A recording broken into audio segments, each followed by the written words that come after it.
Hey everybody, welcome to this segment of Bead Shop Basics. Today I'm going to show you how to make one of our signature closures called the Trails End Loop.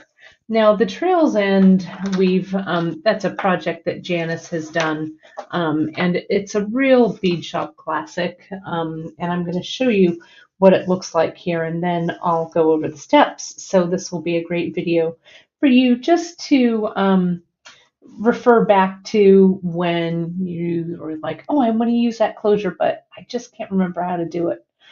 This Trails End is from the Trails End project that Janice did, and essentially it's a loop that is made out of leather. Any size leather will work, 1 millimeter, 1.5, 2 millimeter. Today I'm going to be using the 1.5, but here on this piece I think Janice might have used 2 millimeter.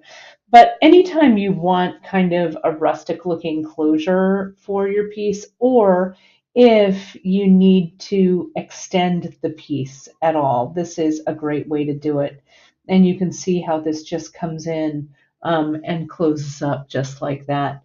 Janice did this one with the silk wrapping, and I'm going to show you a couple of different methods that you can create this trails and loop. But again, a lot of our projects over on beadshop.com use this, and I'm sure that you can think up inventive ways to use it as well. So let's take a look at the materials I'm going to be using today. I'm going to jump in and use the 1.5 millimeter leather. This is the distressed brown, but of course any color or size will work for your project. I'm gonna do a several different types of closures. So we're going to silk wrap, we're going to macrame, we are going to crimp using this crimp, and then I'm also going to show you just how to tie the knot. So the silk wrapping, what I'm going to do is I'm going to do the silk wrap with this regular Ceylon here. This is in Copper Rose.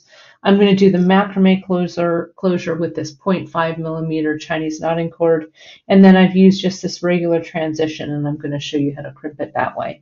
And then the knot, we'll just do an overhand knot with this.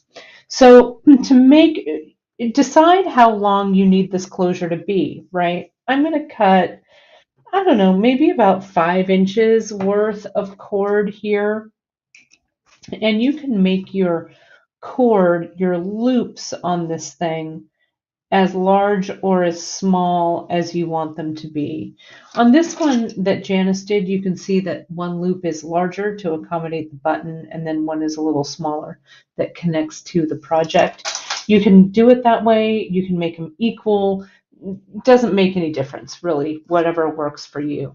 I'm going to go ahead and use one of our clampers to kind of clamp all of this. So you can kind of see how I've done the leather in a figure eight, and I've got some tails here. So I'm going to set that aside. I'm going to cut about 1 foot of our Ceylon here, our regular Ceylon. And I've also done a silk wrapping how-to bead shop basics, so you can kind of get a little more info on that by watching that basic video. But essentially I'm going to do this silk wrap where I've got my Ceylon in a loop with the tail here, and then I'm going to come in. I'm going to make this loop a little bit smaller and a little bit larger on this end. So with this long end, I'm going to start wrapping for my trails end for this silk wrap. And you can see I'm going to switch my hands here. You can see that loop kind of went towards the back, but it doesn't make much difference. What you do want to make sure that you're doing when you create this loop, this trails end loop, is when you make the figure eight, you want all of your leather, see how it's laying flat underneath the wrap that I'm doing? That's kind of the key. You don't want anything, kind of twisted or lying one on top of the other or whatever, because then it'll come out, it'll be a little bit of a twisted closure and it won't look quite as nice. So just make your silk wrapping as long as you want it to be. This looks nice. I like this to be a little bit longer when it's the trail's end. And I'm going to come around like we do with our wrapping. And I'm going to finish off that silk wrapping by putting the thread through that loop and then tightening up that loop and pulling that closure right inside here. And you can see, and I know a lot of you do this silk wrapping. Go ahead and watch that silk wrapping basics that I did, and I think that'll really help you if you find that your silk wrapping is not quite everything you want it to be. So tighten it up, and then you can come in with your thread snips and give it a little clip there, a little clip there to get rid of that. And what you can do is clip it kind of close. I don't mind having a little bit of that leather actually show, but I want to clip it kind of close. And you want to make sure that you don't clip your loop or anything like that. So, and then again, if this is a loop side that goes in a button, you want to make sure and measure that before, your final finish. But this is it. That's the trail's end loop that is silk wrapped. Let's go ahead and do another one. Let me cut another length here. And I want to get my clamper here. And we're going to macrame this one now. I'm going to use 0.5 millimeter, but you can macrame with anything. Leather and 0.5 leather, any size of the Chinese knotting cord. The regular Ceylon would look good. This is about, 18 inches or so here. And I've just put it in my clamp to kind of hold everything. The secret to a really good macrame is that you don't want things to move around too much. So hopefully this clamp will kind of hold it like I want it to. So I've got a small loop up there, and I'm just going to simply start with my macrame. I went to the center point of my Chinese knotting cord here. And I have a Bead Shop Basics on this kind of flat macrame, but essentially what I'm going to do is I'm going to start to the left, make a loop, bring the tail of the right hand side of the cord over the left. I'm going to go under all of this business, all the leather, and bring it out and up through that left hand loop and tighten it up. Okay, so that first tie really kind of establishes what's going on there. Okay, and so I've clamped this here. If I wanted this bottom loop to be a little bit smaller, I would move my clamp up a little bit, but we're just going to go with this for now. So now we're going to do that same thing. We're going to go to the right, make that loop to the right, go over that tail with the left, under the leather, and up through that loop. This clamp really kind of grounds everything, right? It's not super heavy, but it keeps everything kind of, not moving around, so it's all loosey-goosey there. So I'm going to go ahead, repeat that to the right, and I'm going to go a little bit faster here and make, I don't know, you decide how many wraps you want to do here, or how many stitches, right? Because what we're doing is we're creating a set of half hitches to create that full square knot. I would say I want at least 5 total knots, which means 10, 5 to the right, 5 to the left. So I keep going back and forth here. And can you see how you see a little bit of that leather coming through? I'm going to go a little faster now so I can get it in there. And you can also lash this down to the board so it doesn't move around too much. But it's not too bad. It's a little floppy with this clamp, but you know, use what you have that works for you. There we go. That's starting to look pretty good, if I do say. So now let me count and see how many of the knots that I've made, because I have not been counting. So essentially, I count these little scallops that are here. So 1, 2, 3, 4. 1, 2, 3, 4. So I've got 4 full ones. So let me make one more here. Maybe I'll do 6 because I want to show you how I'm going to close this off. So that's the 5th set. And now we'll do the last one. So what I'm going to do here is, as I do the last one, I'm going to make my loop, and see right there where my loop is going to end up sitting. I'm going to get a little bit of the GS Hypo cement right on my toothpick. Can you see that? I've got a little bit of cement right there, and I'm going to get a little bit of that there. I'm going to put a little bit there on my leather as well. Okay, so now when I tie this, it's going to get tied over that glue. I'm going to add just a touch on the other end too. I like the toothpick because I don't want to get too much of the glue anywhere. So I'm just going to come in and tighten everything up like so. There we go. And I'm going to do one last one here and glue as well.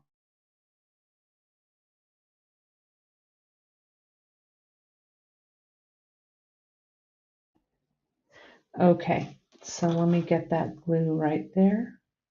Just a touch, getting it with your toothpick, getting it through, going underneath, and then tightening it up. If you feel like you need one more dot right there, or spreading it out, you're good to go. Oops, I got a little glue there. I don't want to pick up any of the fuzz. Usually I put a plastic baggie down to make sure I don't get any glue on my board, and I was a little careless there. So wipe away any extra glue with your toothpick that might be on the front or the back. Add just a touch more if you need to at the knots there and like there, right? And so what I'll do is I'll let this sit. Like if this were a real project and not a little demo for you guys, I would go ahead and I'd let this sit, and then I would just come in. You can clip it, but what I'm going to do is I'm going to go ahead and use my thread burner, and I'm just going to singe those threads off. And the thread burner, make sure you're using it in a well ventilated area, because it does leave off a little bit of, a little bit of fume there.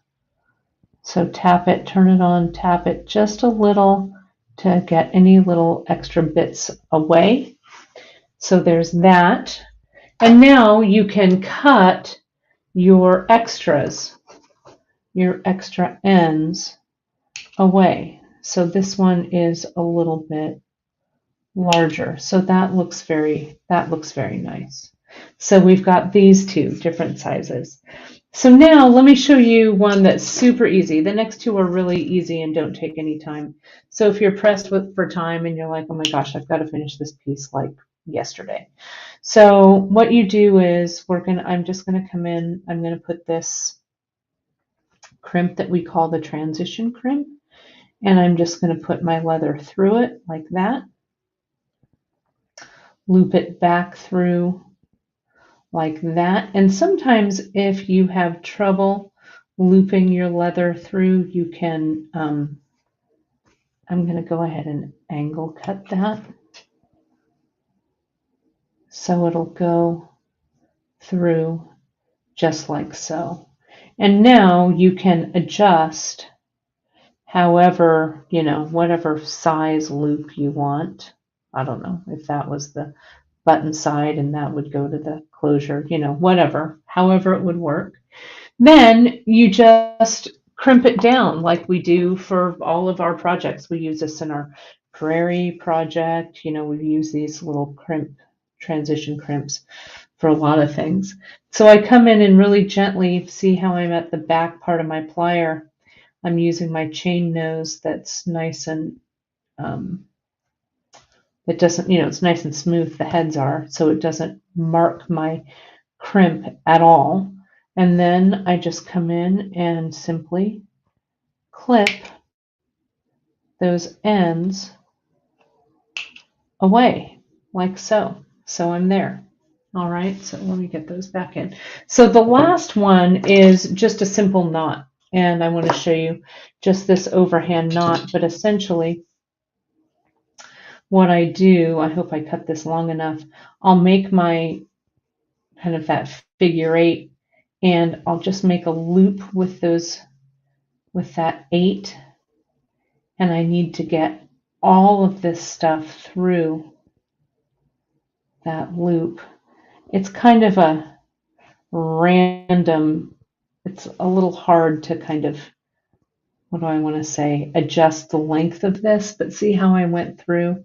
And then I also want all of this knot to lay as flat as I can get it, so I adjust it a little bit as I'm tightening it down. But there we go. That looks nice. And you can kind of tighten forward and back. And I'll also kind of tighten the loops up a little bit to make sure that everything sits nicely. And again, come in and clip kind of at that angle. This definitely doesn't need any glue or anything. It's not going to go anywhere. But that's it. Get that figure 8 and just do that overhand knot with it. And that's it. So here we've got the 4 faces of the silk wrap here. I mean, not the silk wrap, the trails end loop. We've got our regular silk wrap version here. We've got the macrame version. The silk wrap uses the regular Ceylon in copper rose, the 0.5 millimeter in spring leaf that I did for the macrame, just crimping with the transition, and then that simple overhand loop here. And again, this is all 1.5 millimeter leather. Well, thank you all so very much for joining me for this Bead Shop Basics. Please give us a follow over at beadshop.com on our Insta. Join us over on Facebook at the Bead Table on our Bead Shop group. And of course, give a like, subscribe, and hit those notifications right over on our YouTube channel so you don't miss any of this wonderful beading content. And of course, you can find all of these products right over on our website at beadshop.com. Thanks so much, everybody, for joining me. I hope you liked this quick trails end tutorial, and check out all of our projects over on Bead Shop, and I'm sure you'll find something really fun to create using this technique. Thanks so much, everybody.